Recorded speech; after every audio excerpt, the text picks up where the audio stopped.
아이, 떨리고 쑥스럽고 그러네요. 그렇습니다. 오늘 제목을 어느 선교사의 고백이라는데 그 어느 선교사가 접니다. 제 이름이야 뭐. 어렸을 때 그 귀여웠나 봐요. 그래서 재롱동에서 제자하고 롱동에 롱하고 이를 빼고 할아버지가 그렇게 지으셨다 그러더라고요. 그래서 까불고 좋았었는데 엊그제 같은데 이제는 그래서 이제 좀 있으면 이제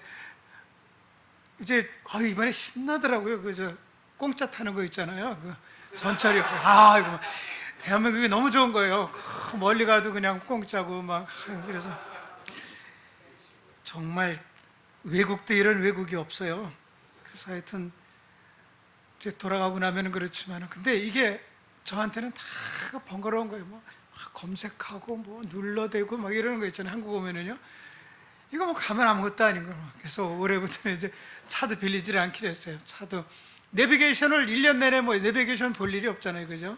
맨날 이렇게 오가는 길 하고 뭐 소똥 있는 길 뭐 이렇게 오가는 이런 길 다니니까. 그리고 하여튼 그쪽 시스템은 그렇습니다. 그래서 가끔씩 그런 생각해봐요. 한국에 와보니까 다들 이거 하더라고요. 완전 100%야 100%. 뭐 시장에 무슨 뭐 야채 파는 할머니도 다 이거 하고 있더라고요. 이게 대단하다. 근데 저희 사는 데 오시면은 그게 잘 안 되잖아요. 그래서 독일 쪽에서 학생들이 오면은 완전히 변화가 돼가지고 가더라고요. 답답하잖아요. 막 인터넷도 안 되지, 뭣도 안 되지. 그런데 거기서 하나님이 집중 만지시더라고요. 그냥 막 컨센트레이션이 이러는데 집중이 오직 하나님께만 되는 거예요. 불편하지만 조금 지나면은 독일 시스템은 그렇게 갔다 와야 되나 봐요. 그리고 미국에 제가 듣기로는 하여튼 미국의 대통령들이 큰일 났네. 이제 잊어버리면 안 되는데 뭐라 그래요? 유명한 그 기사 NGO 단체 피스콥이라고 그래. 피스콥이요. 예, 미국에서 와가지고 봉사 많이 하고 가요. 안 믿는 친구들도 오거든요. 와가지고 은혜 받고 가는데 저희 쪽은 다 열악해요. 사역제가 다 열악한데 그리고 선교사님들이 다 그래요. 자기는 땅끝에 하나님 보내셨다 그러는데 저희는 진짜 땅끝이에요. 저희 나라에서 건너가면 미국이 나와버려요. 그러니까 마찬 서쪽 끝나라예요. 아프리카의 서쪽 끝나라. 또 이렇게 방향 틀으면 브라질 나오고요. 그러니까 거기 브라질은 엄청납니다. 그 선교 열정이. 브라질 그 단기들도 저희 나라 오거든요. 틀린 점이 뭐냐면은 한국은 단기 이렇게 오시면 이제 여러분들 이제 베냉 가실 텐데 이제 말이 안 되잖아요. 쭈삣쭈삣해요. 한국에서 오신 분들은. 한국에 별로 많이 오지 않지만 그래도 오면은. 근데 브라질에서 오는 이 성도분들은 상관없어요. 그거랑 상관없어요. 같이 뛰놀고 같이 하고 뭐 친구들이 말 안 하면 말 안 통하면 어때요? 그냥 막 그래. 그런 모습을 보면서 한국하고는 좀 정이 틀리구나라는 생각을 했어요. 아주 브라질 선교사들이 열심히 하고 있고요. 그러니까 브라질 쪽도 그렇고 미국이야 뭐 복음의 천국이라고 하니까 거기 뭐 또 건너가 봐야 그렇고 그래서 저희가 맨 끝에 그렇게 자리 잡고 있습니다. 그리고 위쪽에 이제 모리타니 쪽부터 해갖고 쭉 아프리카 라인을 타고서 내려오는데 모리타니, 세네갈, 뭐 감비아, 기니비사우, 기니, 코나클리, 뭐 그다음에 뭐 시에라레온 쭉쭉 내려가 타고서 이렇게. 근데 거기가 나라들이 조금 다 작아요. 저희는 뭐 경기도 면적밖에 안 되고요. 인구이 한 1200만이면은 뭘 진짜 얼마 안 되잖아요. 그래도 있을 건 다 했어요. 대통령부터 해서 뭐 대법원 다 갖추고 있어요. 꼭 소꿉장난 노는 것 같아요. 요거를 세네갈하고 합쳐가지고 세네감비아 이렇게 했었어요. 70년대에. 그런데 그게 얼마 못 가더라고요. 왜냐하면 세네갈은 프랑스의 종주국이고 여기는 영국 종주국이고 그러니까 위에서 해결이 안 되는데 이게 되겠어요? 합쳤다가 이제 나중에 갈라졌죠. 근데 개인적인 생각으로는 합쳤으면 좋겠는데 이들은 문제가 없어요. 같은 종족어를 쓰니까 그 월로프 말만 배우면은 뭐 세네갈 사람들도 감비아에 와서 그냥 내 것처럼 하고 그리고 풀라니 종족 같은 경우는요 저쪽 차드 같은 데서는 뻘이라고 하는 것 같은데 다 번져 있어요. 그냥 띠로다가 돼 있어요. 아프리카에. 그러니까 그 한 띠만 찾아가면은 뭐 다 통하니까 너다 내다 할 필요 없이 그렇게 그냥 검은 영혼들은 하나로 뭉쳐서 그렇게 살아가고 있습니다. 저희 쪽에 이제 만딩고 그 종족이 저기고요. 성경 보고 온 게 아닌데 오늘 말씀 택배하러 왔거든요. 그리고 고백을 해야 되잖아요, 그죠? 여러분 앞에서 눈물도 좀 이렇게 이러면서 또 해야 되고 어떻게 할까 모르겠네. 오늘 그 본문은요, 제가 아주 부담 없이 받아왔어요. 택배를 받아왔어요, 주인한테. 저쪽 남쪽 기도원 갔다가 끝나고 딱 나오는데 서울로 올라가야 돼요. 근데 그 출입문 위에 이렇게 쫙 아주 잘 써 있더라고요. 요게요. 13장 4절에서 7절 말씀이. 근데 그게 그냥 확 쏟아져 들어오더라고요. 저한테로다가 출렁했어요. 그래서 그랬더니 혹시 너 그런 마음을 주시는 거야. 혹시 너 저 어느 교회에서 이렇게 오면은 이거 가지고 한번 전해봐라. 그리고 너부터 고백하라. 그래가지고 그래서 그랬어요. 그리고 우리 목사님 부탁하셔서 이렇게 말씀을 가지고 왔는데, 이거 뭐 유명한 그 성구잖아요. 그 사랑장 고린도전서 13장. 저는 이런 거를 그냥 그 한국 그걸 해가지고서 저희 지금 이제 작은 대안학교를 하고 있는데 산토끼부터 해가지고 한국에 동요는 애들이 다 알아요. 그냥 그거를 그냥 만든 거로 변해서 하면 되니까. 또 더 웃기는 거는 애들이 이렇게 좀 딱 보면 예배드릴 분위기가 안 돼. 그럼 야, 우리 미친 찬송 한번 하자 그래요. 미친 찬송이 야마토가 미쳤다는 거거든요. 미친 야마토 찬송 한번 하자 그러면 뭐냐, 그게 그 고 서영춘 씨가 부르는 거 있죠. 막 배꼽 잡는 거 하하하하 하는 거 있잖아요. 그거 한번 쫙 하면 애들이 그게 36번인가 보세요. 랄랄랄랄랄랄랄라 시골 영감 처음 타는 거 있잖아요.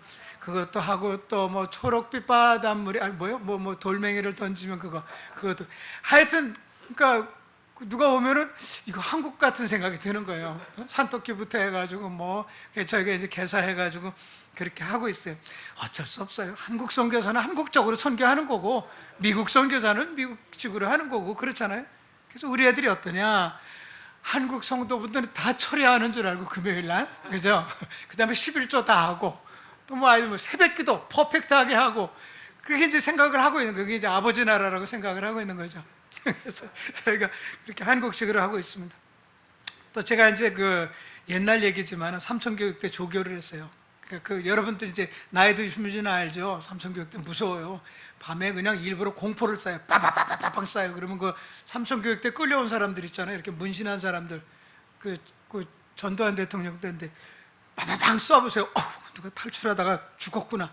이렇게 이제 겁을 주는 거예요. 그래가지고서 하는데, 그러니까 제가 잘하잖아요. 조교를 했으니까 사람을 입 가지고 그냥 굴리고 돌리고 뭐 건물도 묻히고 모르셔서 그래요. 저 개울에다 집어넣었다가 다 흙에다 또 범벅시켜가지고 또 하고 이제 이걸 하는 거예요.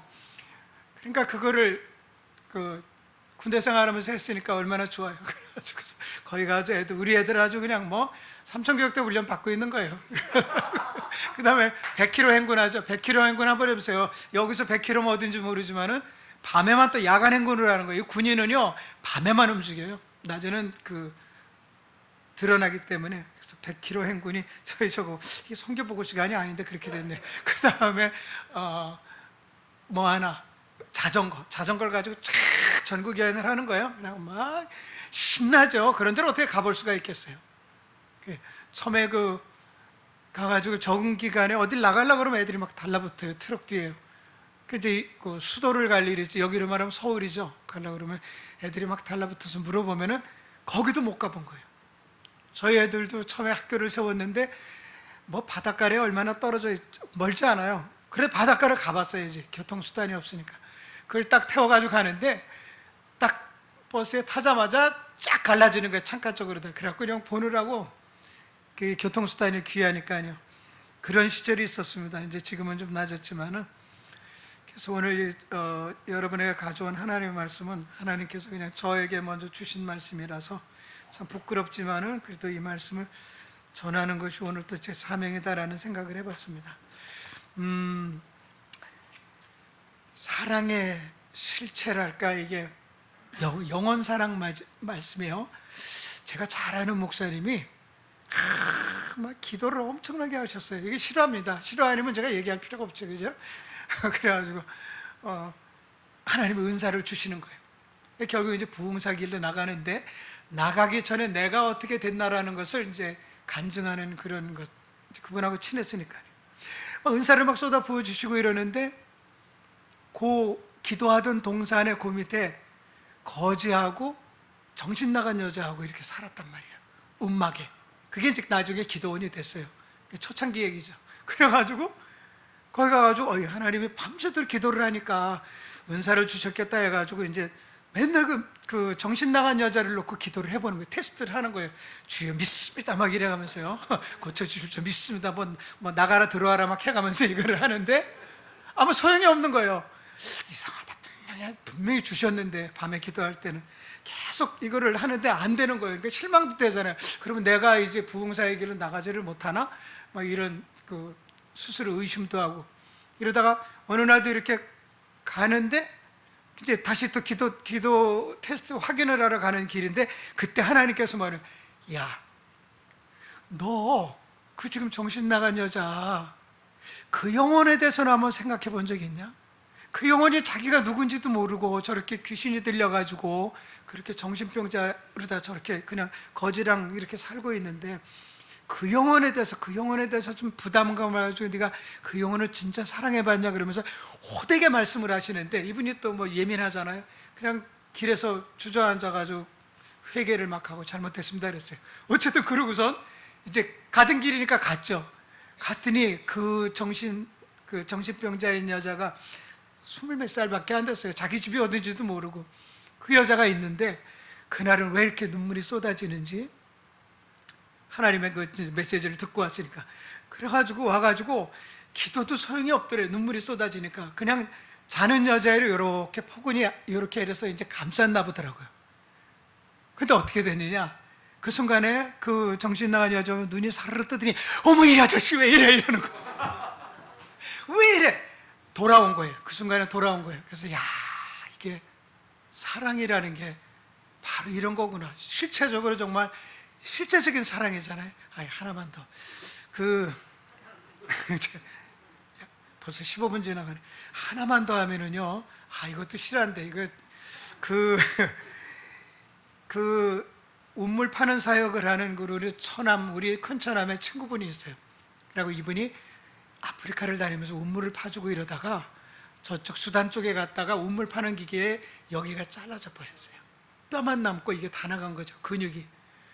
그래가지고 이제 혼자 사셨거든요, 그분이. 그래갖고 이걸 가지고 그렇게 해가지고 저 나이로비 쪽에 와가지고 이제 그것을 치료를 받고 이러는데 그때 우리 아는 동료 선교사님 있어요. 동료 선교사님 그 누나분이 아프리카에서 일하고 있죠. 누나분이 그분을 한번 사모했었어요. 사모했다가 기도를 했대요.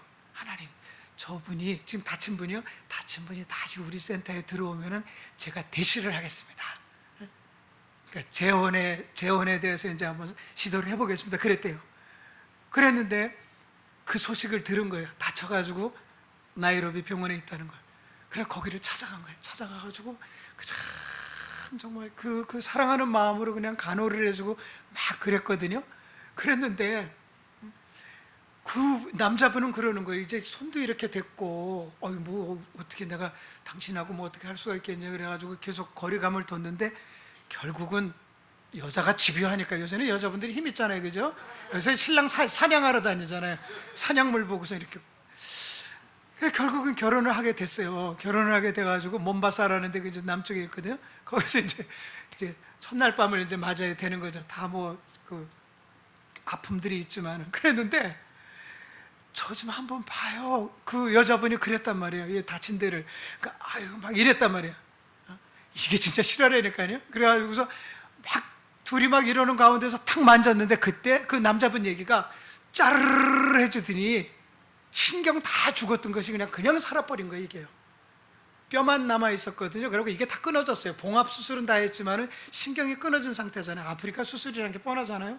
그런데 이게 따뜻해지면서 짜르르 하면서 그냥 이게 다시 그냥 살아나버린 거예요. 그러니 참 그래서 저 사랑이 그냥 그 여자분의 사랑이 어땠겠어요? 그 막 감정이 막 그런 사랑으로 그것을 만지는 순간에 하나님이 하셨죠. 하나님이 탁 역사해가지고 지금은 계속 이제 운물 파러 다니시고 이러는데 뭐 이 얘기하면 끝이 없어요. 이런 간증이요. 그분들을 이렇게 드높이는 게 아니라 나도 저런 경우가 있는데 라고 하면서 간증의 효과는 제가 볼 때 그런 것 같아요. 저 하나님 내 하나님이잖아. 나도 그럼 되겠네. 낫고 안 낫게 무슨 뭐 고치고 안 고치고 세워주시고 쓰러뜨리시는 건 다 하나님이 아시잖아요. 여러분 욥기 보면 알잖아요. 그렇듯이 이렇게 그런 간증거리 수도 없이 많아요. 선교지에서는 특히 더 그래요. 살아계신 하나님이 자신을 좀 보여줘서 빨리 좀 복음 사역에 쓰임 받겠다 싶으면은 그렇게 역사를 하시더라고요. 그래서 오늘 이제 14절 보게 되면은 사랑은 오래 참고 그랬습니다. 정말 오래 참는다는 게 이게 밑 빠진 독에 물 붓기시지. 저희 같은 경우는 그래요. 이 무슬림 지역에서 사역을 하고 있는데 하나님께서 거기 운물 나와. 이게 판단 말이죠. 파도. 지금도 저도 파고 있는 중이에요. 안 나와요. 속으로는 그러지만 안 나와요. 그러면서도 파려니 파야죠. 뭐 파는 일 때문에 하나님께 보내주셨으니까.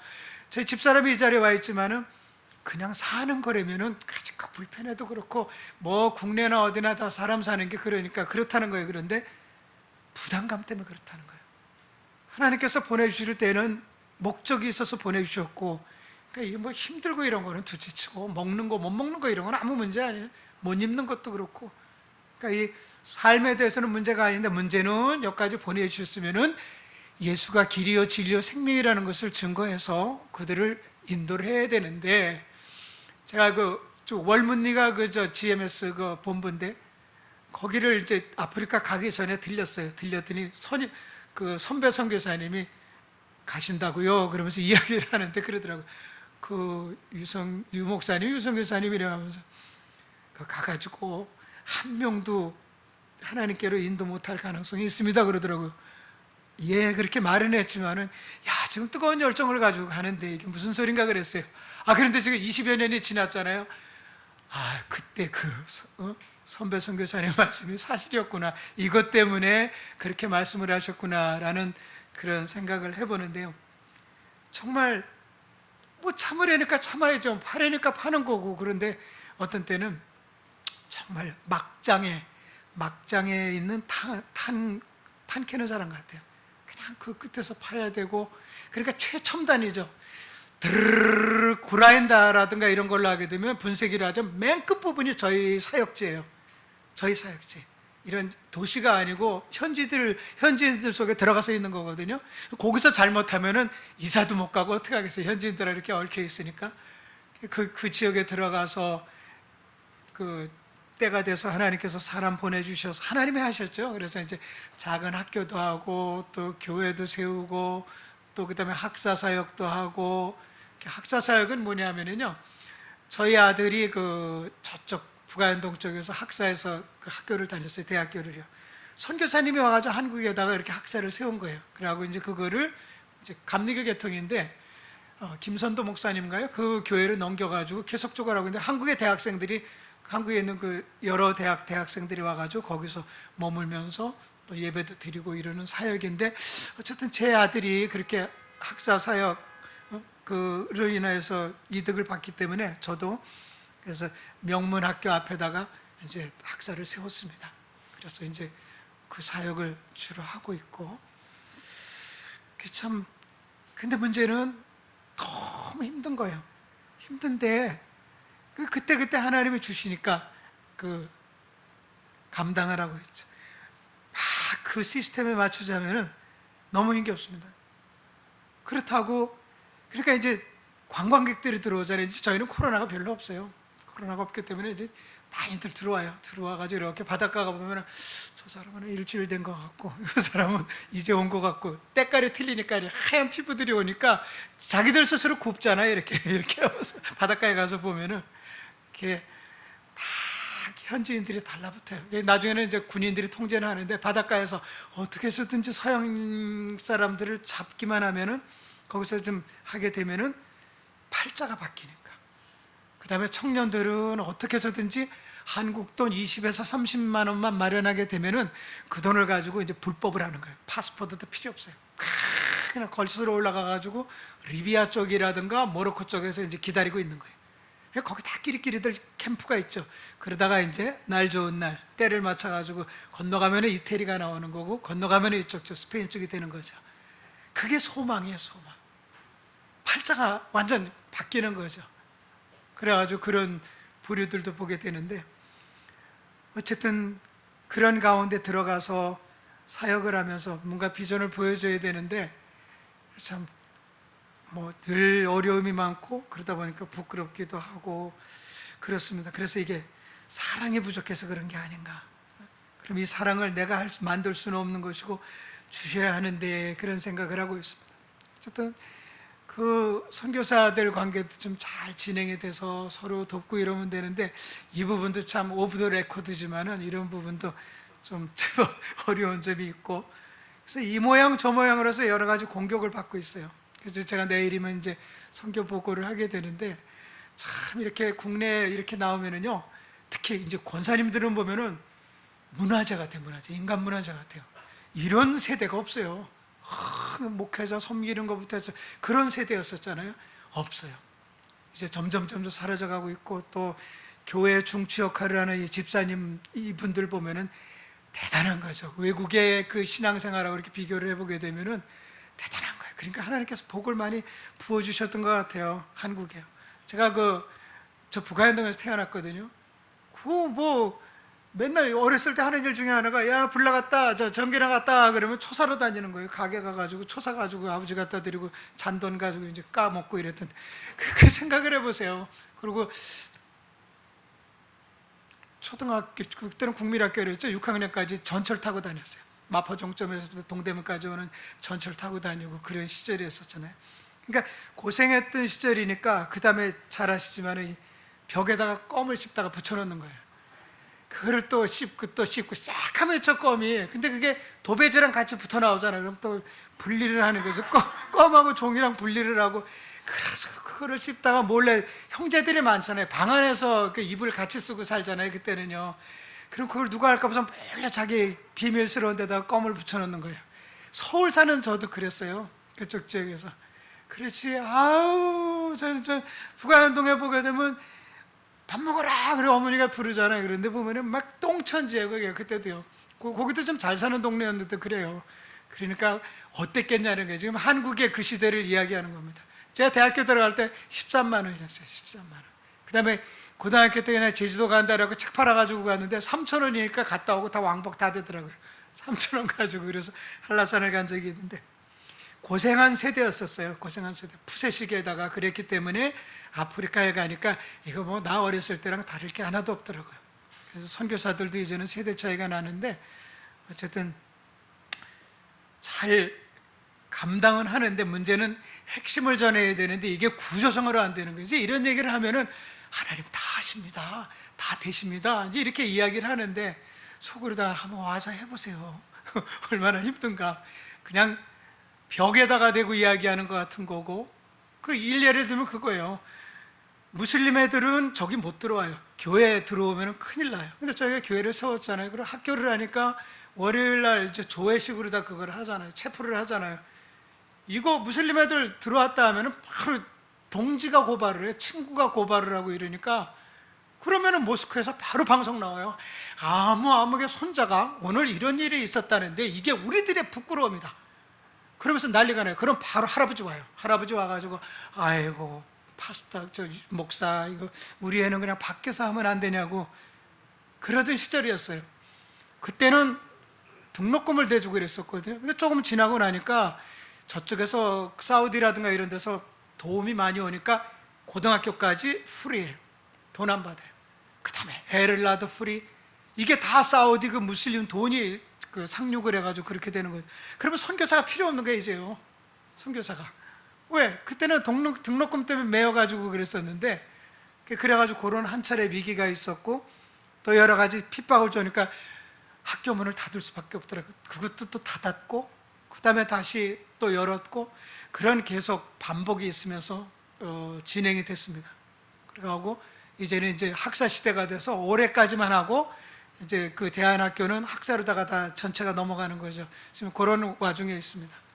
그래서 하나님 오래 참으라 하시니까 계속 참겠는데, 참을 수 있는 그런 사랑의 힘을 주세요라고 이렇게 기도를 하고 있습니다. 그 나라에도요,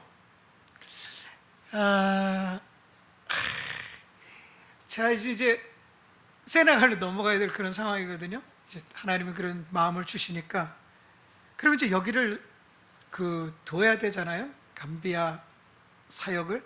뭐 한국에서 온 게 너무 많아요. 이것도 있고 저것도 있고 저것도 있고, 뭐 색종이도 있고, 뭐 크레파스, 뭐 크레파스 정도가 아니라 뭐 파레스라는 뭐 물감, 모든 게 다 갖춰져 있어요. 그러니까 이거는 한국 분이 후임자가 안 오면은 그거는 다 쓰레기가 돼버리는 거예요. 그 컨테이너에 있는 거고 뭐고. 그래서 기도를 계속 하고 있거든요. 현지인한테 넘기는 거는 지금 뭐 이미 그 현지인 목사를 저희가 세웠으니까 되는데, 마인드가 없어요. 그래서 제가 이번에 나오면서 그런 생각을 해서, 이거는 사역자가 안 와도 된다. 그냥 한 50대 분이 오셔도 좋고, 은퇴하고 오셔도 좋고, 단 영어만 좀 되셔가지고 오시면은, 그래서 자녀 문제만 해결하면 되니까요. 자녀만 한국에 있으면, 그러면은 그냥 일반 성도분들이 오셔도 되고, 안수 집사님이 오셔도 되고, 그래서 두 세대만, 그러니까 한 안식년까지 해서 10년 정도만 저희 사역지를 끌어주시면은 걔네들이 이제 결혼도 하고 이렇게 되니까 이게 정말 쓰겠구나, 이런 생각이 들어가지고 이제 기도를 막 하고 이러잖아요. 근데 이런 얘기를 누구한테 가서 하면은 다 있습니다. 갈 사람이 있습니다. 주시겠죠. 할 말이 없어요. 그럼 기도는 왜 해요? 그래서 이번에도 또 갔더니 그러더라고요. 제가 저쪽 필리핀 쪽하고 중국에서 온 분들하고 해서 계속 제가 그 리크루팅을 했죠. 우리 쪽에 와서 좀 한 2텀 정도만 해주셨으면 좋겠습니다. 그냥 애들 관리하는 거고, 사역비도 필요가 없어요. 저희가 다 1대1로 걸어놨어요. 저 최성호 선교사님처럼 우리가 이렇게 해놨기 때문에 자기 그 생활비 정도만 가지고 오면 되는 거예요. 그럼 나머지는 다 장학금도 애들 다 연결을 해놨지, 저희가 그런 걸 준비가 다 돼 있거든요. 그래서 이렇게 하는데 그게 안 되는 거예요. 그리고 기껏 온다는 게, 실버 선교사님들 오게 되면은 뭐 한국에서 하던 그 목회 스타일을 그대로 하는 거예요. 그래갖고 막 현지에 이미 나가 있는 선교사님들하고 막 그냥 불화가 일어나고 막 이런 식이 되는 거예요. 이리 와 이러고. 왜냐하면 국내에 있을 때는 이분이 높았잖아요. 그래가지고 선교지 나가가지고, 그래서 그런 일들이 막 벌어져요. 캄보디아부터 해가지고 베트남이고 다 마찬가지예요. 이제 아프리카는 안 그래요. 브로컨 선교 쪽은 안 그런데 그런 일들이 벌어져요. 그래서 제가 정말 저희 쪽에 기도 제목이에요. 그래서 오늘 이렇게 말씀을 드리게 된지도 모르겠어요. 그냥 요새 또 은퇴도 하시잖아요. 교사분들도 그렇고. 그래서 좀 오셔가지고 2텀 정도 이렇게 이끌어가 주시면, 학교라는 게 뻔하잖아요. 그리고 학교 하면은 운동장 있고 막 몇 층 있고 이런가 보다 했는데, 저희는 한 반밖에 안 돼요. 한 반이요. 한 반. 걔네들만 키워놓으면 하나가 문제예요. 하나만 키워놓으면 돼요. 그러면 폭발적으로 늘어나는 거죠. 마치 김장한 목사님 같은 그런 씨앗만 되면은요, 그러면 그 다음에는 자기네들끼리 커가요. 이게 하얀 피부거든요. 거기 가면은요, 하얀 피부 가지고 예수 전하기가 힘들어요. 까만 피부가 까만 피부한테 전해야지. 그렇잖아요. 그 형무소 사역 잘하는 분들이요, 본인이 이미 전과가 있어요. 그래가지고 이 동질 컴패션을 가지고 하는 거죠. 그리고 또 보세요. 은사 있어가지고 병 치료해 주는 분도 본인이 이미 그 병을 겪었어요. 저분의 심정을 이미 알고 있으니까 그걸 임파테이션 해가지고 이렇게 세우는 거예요. 하나님이 사용하셔가지고. 그래서 그런 관계죠. 그래서 저희 지금 기도 제목이기도 하고, 하나님 들어주셔야, 이걸 놔야 그 다음에 이제 세네갈로 가는데, 세네갈은 지금 한국에 저 고등학교 때, 그때쯤 중고등학교 때쯤 되는 거예요. 압구정동 요 막 뒤집어지는 시대 있잖아요. 이쪽이 강남 막, 저는 강북에서 태어났고 강북에서 자랐지만은, 그때 이제 강남에 와서 저희가 막 대치동에도 땅을 사고 막 그랬었거든요. 세네갈이 지금 그런 거예요. 그래가지고 막 올라가고 막 건물들이 들어서고, 저희는 그걸 다 겪었잖아요. 70년대. 좀 돈 버는 분들이 와가지고 그냥 이렇게 봐서 빵 끼기 하나만 얘기하면은요, 빵을 집사람하고 가서 도저히 저희는 못 사 먹어요. 못 사 먹어요. 지난번에 한번 안식년 나왔다가 집사람하고, 마트 이름은 모르겠는데 하여튼 딱 들어갔어요. 카트를 가지고 빙빙 한 30분 돌고 그냥 카트 놓고 왔어요. 못 사 먹겠더라고요. 너무 비싸가지고. 그런데 지금 저희 사역지에 제과점들이 이렇게 몇 개가 있는데, 그 나라의 특권층들이 오는 거죠. 딱 좋은 차 타고 와가지고 그 빵을, 그 비싼 크루아상부터 해서 이런 걸 사가지고 가는 거예요. 저희는 너무 비싸가지고 못 사 먹겠는데, 그게 동의난다는 얘기예요. 그러면 결론은 뻔하거든요. 한국에서 그 제빵하는 분들이, 그 기술 좋은 분들이 와가지고 그거 하면 되는 거거든요. 자, 그러면은 이번에 어느 단체에서 5천만 원을 대주겠다는 거예요, 이제 저한테. 그러면은 빵 끼게 하고 뭐 카페 할 수 있는 공간까지 해서 세트를 해주겠다라는 얘기예요. 그런데 문제는 여기에 올 사람이 없다라는 거예요. 맨파워가 없다는 거예요. 그래서 제가 그분한테 그 기술자까지 보내줘서 이것을 돌아가게끔 프린팅을 해주시고, 처치 프린팅처럼 그 베이커리 프린팅을 해주시고 돌아가게끔 이렇게 해주시면은, 그때부터는 우리 현지인들이, 직업을 못 구하는 우리 현지인들이 이제 거기서 일을 하면서 진짜 비즈니스 에즈 미션처럼 이제 그렇게 진행이 될 텐데, 이거를 누구한테 얘기해 보세요. 예를 들면은 빵 하는 그런 분들이라든가, 어휴, 못 가요. 아프리카 못 가요. 그런데 아프리카는 청정 지역이에요. 여러분, 여기는 이제 열려 있잖아요. 아프리카에 이제 브로큰 선교회로 해서 여러분들 필드에도 다녀오시고 그랬지만 아프리카에 대해서 많이 잘못된 생각들을 하고 있어요. 저 처음 나가려고 그러는데 그 전주 그쪽에서 하는데, 선교사님, 제가 선교사님 나가면 생활비 다 대드릴게요. 몰라서 그러는 거예요. 무지해가지고 아프리카가. 특히 무슬림 지역은 전혀 몰라요. 전혀 몰라요.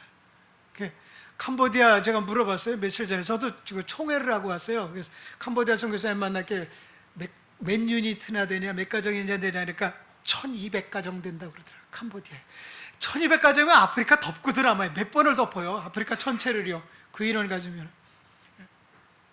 필리핀도 가서 그 안티폴로라는 데를 갔는데 한국 선교사 밭이에요, 밭. 그래서 이런 얘기를 해서 조금 좀 이렇게 좀 평준화를 했으면 좋겠다 그랬더니 이번에 굉장히 상처받은 것이 그러더라고요. 선교사님, 선교사들이 이렇게 가고 오고 하는 거는 하나님이 하시는 거고요, 그거는 선교사님 그렇게 말씀하지 마십시오 이러더라고요. 그러면 얘기가 안 되죠. 계속. 그러면 뭐 펀드라이징을 해서 뭐래요? 그래서 굉장히 좀 안 좋았었는데 가기 전에 한번 좀 따져야 될 것 같아요. 너무 속이 상해가지고 얼마나 외롭고 얼마나 힘들고 이러면 그러겠어요. 저희는요, 저희 나라는 그 레베카 선교사님이라고, 지금은 하늘나라 가셨지만은 몇 달 전에요, 그분이 하는 유치원, 선교사가 하는 유치원에 무슬림 선생이 예수를 가르쳐요. 무슬림이에요. 그게 무슨 얘기예요? 사람이 없다는 거예요. 사람이. 거기까지 또 오려고 하지도 않고. 그럼 결국 뭐예요? 그 나라 그 기독교, 그 나라의 그것이 아주 레벨이 낮다는 거죠. 헌신도도 없고. 저희도 이제 집사라든가 그 교회 저기들을 불러다 교회를 시킬 때가 있고 뭐 지붕일을 이렇게 하지만은 돈을 안 줄 수가 없어요. 이 한국처럼 이렇게 헌금 내고 고생하는 분들 없어요. 거기. 그래서 그분들하고 이게 바닥이 틀린 거예요, 바닥이. 그래서 이게 누가 가르치고 누가 하느냐의 차이거든요. 지금 어제도 어디 가서 얘기했지만 동쪽 아프리카 보세요. 그냥 막 구제부터 해가지고 굶어 죽어가고 막 뭐 난리가 나잖아요. 그런데 문제는 퍼펙트하게 크리스찬 시스템에 있다는 거죠. 나이로비의 큰 교회 한번 가보세요. 와, 이 여의도 성전만 아니라 그 정도로 큰 것들이 있거든요. 그리고 그 교단도 많고 이렇단 말이에요. 그런데 그 나라가 그렇게 힘을 못 쓰고 도둑, 권총 강도 막 이러는 걸 보면은 스트리트 칠드런 뭐 이런 거예요. 선교사가 또 거긴 또 제일 많이 들어요. 선교사가 많은 데가 잘 사는 데예요. 기후 좋고 그러니까 이제 모이는 거죠. 그쪽도 그렇고 남쪽도 그렇고. 남쪽에는 여러분 가보신 분이 계실지 모르지만 펭귄이 사는 나라 아니에요? 남아공 같은 데는요. 얼마나 기후 좋아요. 동료 선교사님 집을 갔더니 이렇게 아주 비싼 골프장 옆에다가 이렇게 그 저택을 해놨는데, 야, 환상의 그림자더라고요. 막 진짜 뭐 지문으로다가 해서 들어가야 되고 막 이런 시스템인데, 하여튼 저희는 이제 이 서아프리카 쪽은 브로큰 선교회 이런 차드부터 이런 데는요 진짜 선교지인데 다른 데는 가면 관광지 같아요. 어떻게 이렇게 차이가 질까 이런 생각이 들거든요. 근데 어쨌든 시스템이 틀리다는 거죠. 예수를 어떻게 전했길래 거기는 그냥 도둑질에다가 그냥 난리가 나고 손발을 잘라대고, 이쪽은 100% 굶어 죽어가지를 않아요. 저희 쪽은 그래요. 다른 쪽은 모르겠어요. 근데 저희 주변으로 해서 그 나라는 구제사역이 필요 없어요. 지들끼리 잘 사니까. 지들끼리. 없으면 없는 대로 사는 거예요. 나눠주고 살면 되고. 이게 완전히 차이점이 나는 거죠. 무슬림 교리 때문에 그래요. 무슬림 교리. 우리는 하나라는 거예요. 간섭하지 않아도 된다는 거죠. 우리가 다 알아서 한다는 겁니다. 그래서 그 작은 나라 1200만 밖에 안 되고 경기도 면적밖에 안 되는 여기도 아주 그냥 그 처음에 저를 그쪽으로다가 세네갈 감비아로 끌고 가는 그 목사님이 아까 그 목사님인데 사실은 같은 목사님인데 그분이 그러더라고요. 기도를 하는데 요 만딩고 종족들이 사단의 벙커라는 거예요. 사단의 벙커. 몇 명도 안 되는데 벙커라는 게 이렇게 콘크리트 지하에 거기잖아요. 은폐되어 있는 그런 지역이잖아요. 그래가지고 이제 그 만딩고족을 타켓으로 해서 제가 가서 또 만딩고를 배웠습니다. 근데 한국 사람들이요, 선교사들이 왜 롱런을 할 수 있냐면 요 로카라를 배우게 되면 롱런을 안 할 수가 없어요. 제가 요 만딩고를 가지고 어디 가서 써먹을 수 있어요. 그 종족들밖에 안 되는 거예요. 그런데 이제 뭐 스페인어라든가 뭐 이제 뭐 영어 뭐 스페인어 뭐 이런 거 있을 수 있겠죠. 중국어 뭐 이런데 그런 데는 이제 좀 남미는 브라질 빼고는 다 스페인권이죠. 브라질은 포르투갈어죠. 그 다음에 그쪽에서 뭐 있는 수많은 나라들 아르헨틴부터 다 스페인이에요. 멕시코까지. 그러니까 이분들은 그냥 호환성이 있어요. 여기서 사역하다가 페루로 넘어가고 뭐 이렇게 넘어가고 이럴 수가 있는데 이 작은 서아프리카 쪽에도 마찬가지예요. 작은 데서 루카르를 배운 선교사님들이 그냥 거기서 그냥 롱텀을 해야죠.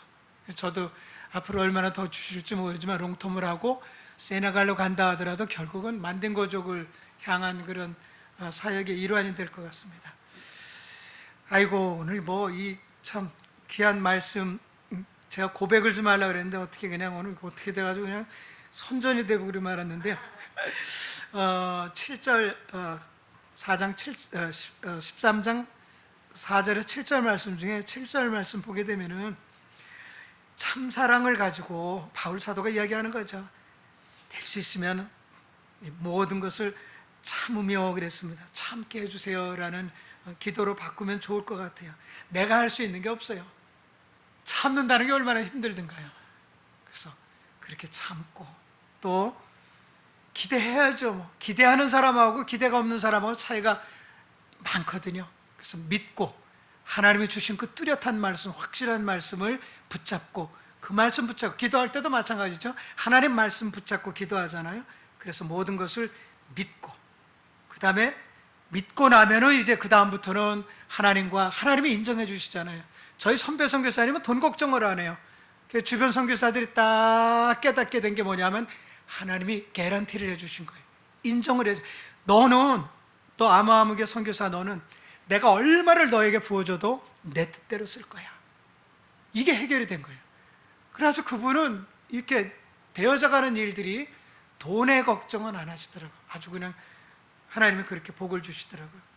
그래서 모든 것을 바라고 그러면서 이제 하나님 앞에 또 사람들 앞에 쓰임을 받다 보면은 이제 때가 되면은 하나님께서 더 나은 길을 열어주시겠다라는 생각을 해보는 것입니다.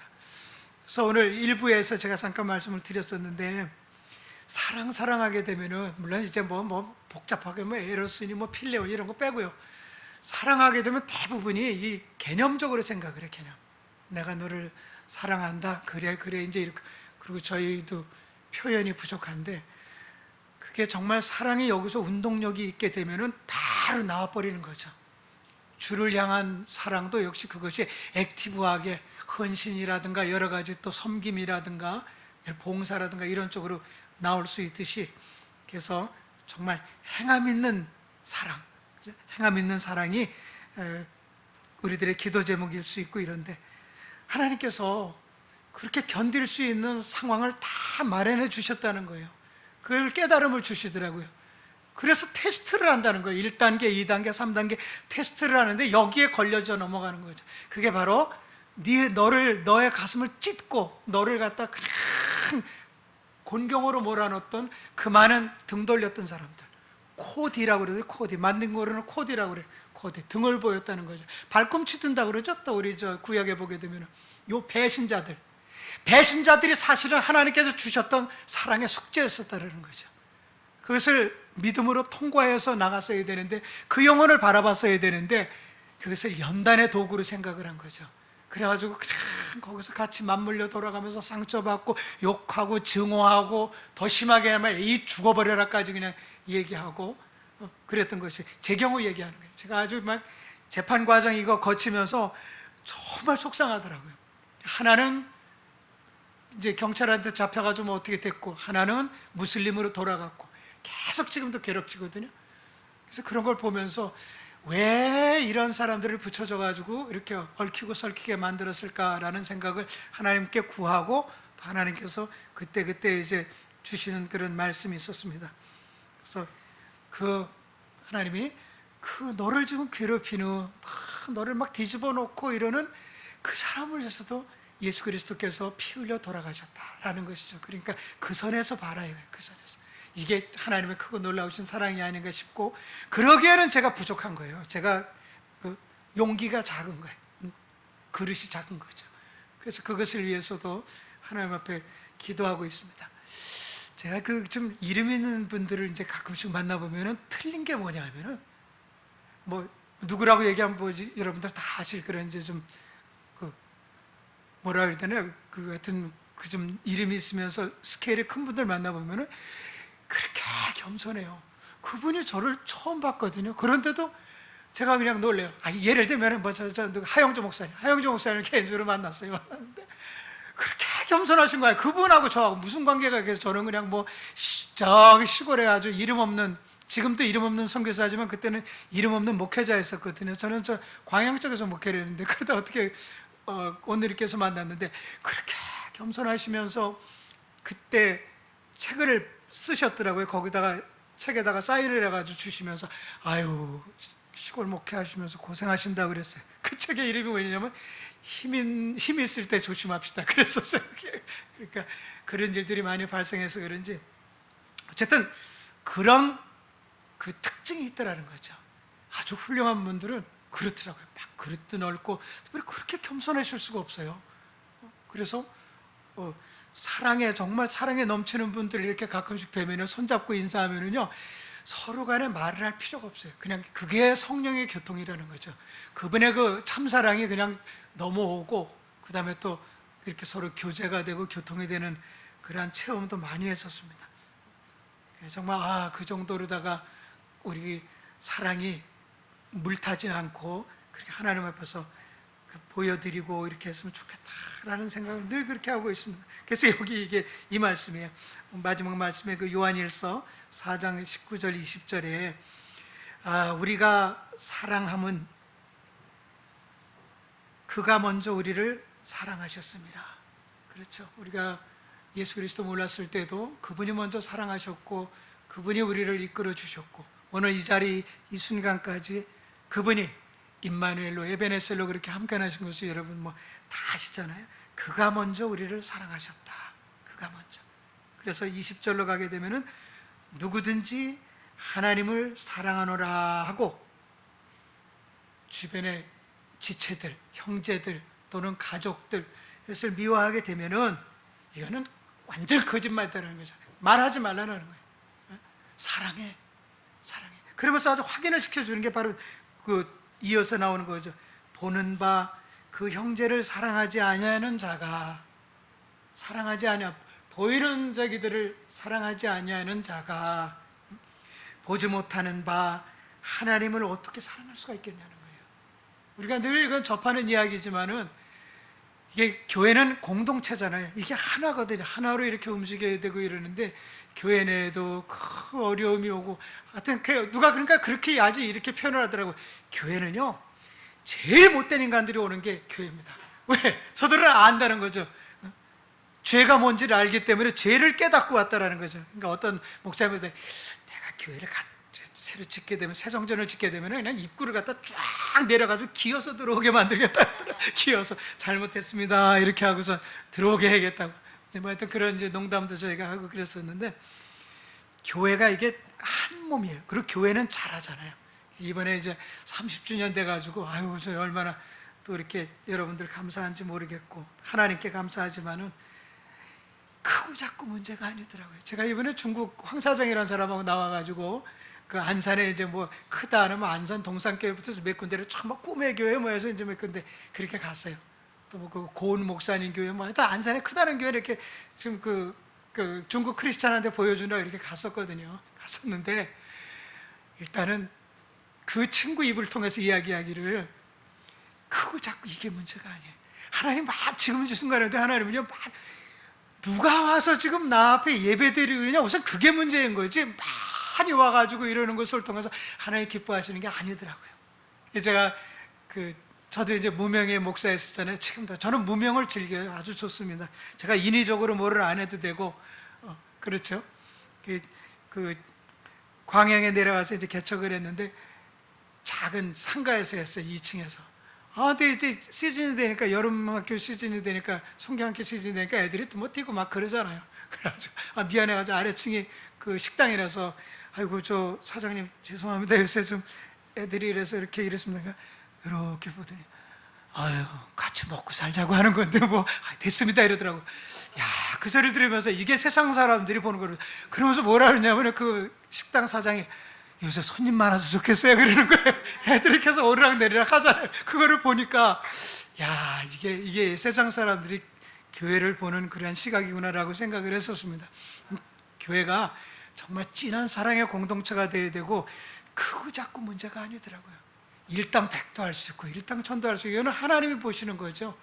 그래서 아이고 이제 30주년 이제 주양한교회 맞았는데, 생각해 보세요. 그때 태어난 애가 뭐 30살인데 그때 태어난 애 아니다 하더라도 좀 뒤늦게 오신 분들도 그렇고, 거기다 플러스 30을 하면은 어떨까? 제가 우리 선교제 애들 기죽이는 방법이 있어요.